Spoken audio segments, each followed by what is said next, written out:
Hi అండి, నమస్తే. నేను మీ స్వర్ణ. పచ్చి కొబ్బరి పాలతోటి చిన్నప్పుడు అమ్మ చేసే తీపి బోండాలు చాలా బాగుంటాయి. అవి ఎలా చేసుకోవాలో చూసేద్దామా? పచ్చి కొబ్బరి ముక్కలు ఒక కప్పు తీసుకున్నాను.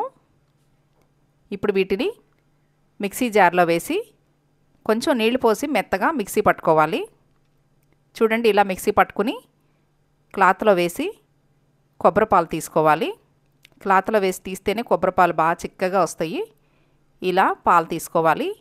ఇప్పుడు వేరే బౌల్లో 2 కప్పులు గోధుమ పిండి తీసుకోవాలి. ఇప్పుడు ఇందులో 1/2 కప్పు బెల్లం పొడి, బెల్లం తురుము కూడా వేసుకోవచ్చు. 2 కప్పులు గోధుమ పిండికి 1/2 కప్పు బెల్లం పొడి వేసుకోవాలి. చిటికెడు సాల్టు, చిటికెడు ఇలాచీ పొడి, బేకింగ్ సోడా చిటికెడు వేసి ఇప్పుడు ఇందులో తీసి పెట్టుకున్న కొబ్బరి పాలు కొద్ది కొద్దిగా పోసుకుంటూ పిండిని కలుపుకోవాలి. మైదా పిండి కంటే కూడా ఇలా గోధుమ పిండితోటి పిల్లలకి చాలా సింపుల్గా ఈవినింగ్ స్నాక్స్ చేసి పెట్టవచ్చు.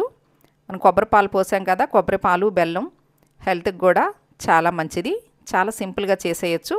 ఇప్పుడు ఈ పిండిని ఒక 15 నిమిషాలు మూత వేసి పక్కన పెట్టేసుకోవాలి. 15 నిమిషాల తర్వాత చూడండి, ఇప్పుడు చేతికి ఆయిల్ అప్లై చేసుకుని మీడియం సైజు బోండాల్లాగా ఇలా తీసుకోవాలి. మరీ పెద్దగా కాకుండా చిన్నగా కాకుండా ఈ సైజు తీసుకోవాలి. ఆయిల్ హీట్ అయిన తర్వాత స్టవ్ మీడియంలో పెట్టుకుని వీటిని వేయించుకోవాలి.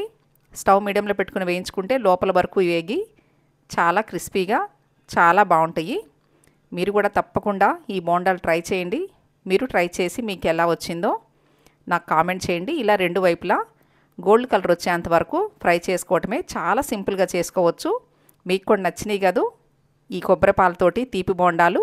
అయితే మిస్ చేయకుండా లైక్ చేయండి, షేర్ చేయండి, నా ఛానల్ని సబ్స్క్రైబ్ చేయండి. Thank you for watching.